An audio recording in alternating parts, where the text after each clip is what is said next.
Strawberry कुठे होते हा प्रश्न जर कुणाला विचारला तर उत्तर येतं महाबळेश्वर। पण स्ट्रॉबेरी मधली महाबळेश्वरची ही मक्तेदारी रत्नागिरी जिल्हा मोडू शकतो हे आता कोकण कृषी विद्यापीठानं सिद्ध केलंय।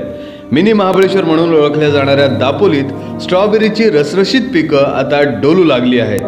लाल भडक आंबट गोड स्ट्रॉबेरीनं लगडलेलं शेत सध्या दापोलीमध्ये पाहायला मिळतंय। त्याची निगा कोकण कृषी विद्यापीठाचे तज्ञ प्राध्यापक ठेवताना दिसत आहेत। सगळ्यात महत्त्वाचं म्हणजे कोकण कृषी विद्यापीठाच्या अभियांत्रिकी महाविद्यालयाच्या सिंचन आणि निचरा विभागानं प्रायोगिक तत्वावर ही जरी शेती केली असली तरी ज्या पद्धतीचं पीक इथे आलं आहे त्याचं कौतुक मोठ्या प्रमाणावर होत आहे। महाबळेश्वरला टक्कर देणारं किंबहुना त्यापेक्षा अधिक चांगल्या दर्जाचं फळ इथे उपलब्ध झालंय। फळांची साईज जी आहे किंवा त्याचा कलर जो आहे आणि त्याची जी टेस्ट जी आहे ती अतिशय उत्तम प्रकारे या ठिकाणी निघू शकते।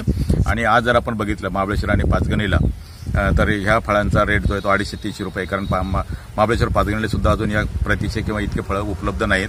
परंतु दापोलीमध्ये स्ट्रॉबेरी पीक येऊ शकतं, नव्हे हे पीक संपूर्ण कोकणामध्ये चांगल्या प्रकारे येऊ शकतं। आणि हे भात काढणीनंतर आपल्याला या पिकाचं या ठिकाणी जर इंट्रोडक्शन जर झालं कोकणामध्ये तर निश्चितपणे जास्तीचा फायदा, जास्तीचे पैसे शेतकऱ्यांना मिळून एक नवीन रोजगाराच्या संधी, एक नवीन उत्पन्नाचं साधन या शेतकऱ्यांना मिळू शकतं। कोकण कृषी विद्यापीठानं फक्त तांत्रिक माहिती उपलब्ध करून दिली नाहीये तर प्रत्यक्षात शेतकऱ्यांना, तरुणांना आणि लहानग्यांना ते माहिती सुद्धा पुरवत आहेत। मोठ्या संख्येनं शेतकरी, तरुण या शेतामध्ये येत आहेत आणि त्यांना तांत्रिक माहिती या विद्यापीठाचे शास्त्रज्ञ देत आहेत। त्यामुळे एक मोठी जबाबदारी ते उचलत आहेत।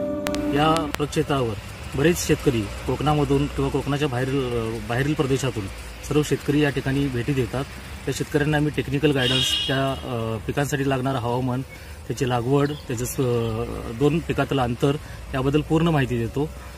तसेच बरेच युवक लोक जे बाहेरून मुंबईहून किंवा पुण्याहून येणारे लोक, ती लोक या ठिकाणी प्लॉटला, प्रक्षेत्राला भेटी देतात।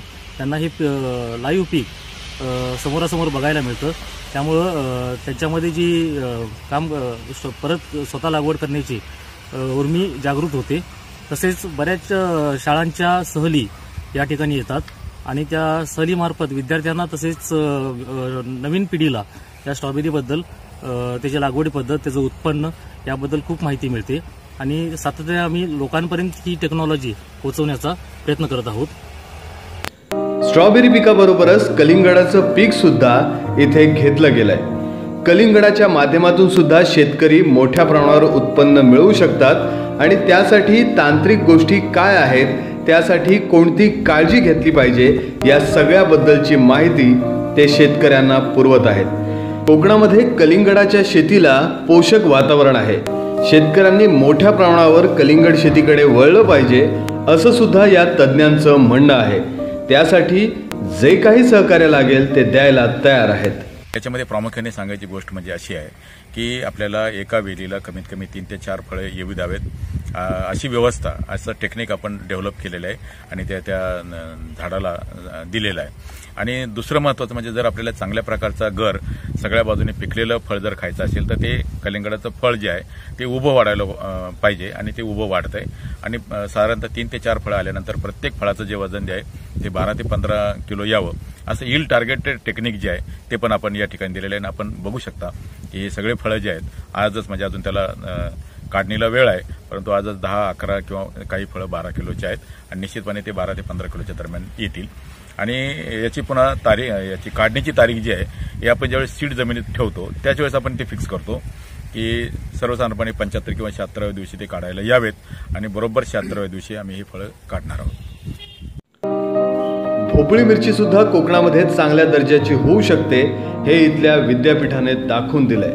कोकण कृषी विद्यापीठाच्या अभियांत्रिकी महाविद्यालयाच्या विद्यार्थ्यांनी या पिकाची इथं लागवड केली आहे आणि त्याची जोपासना केली आहे।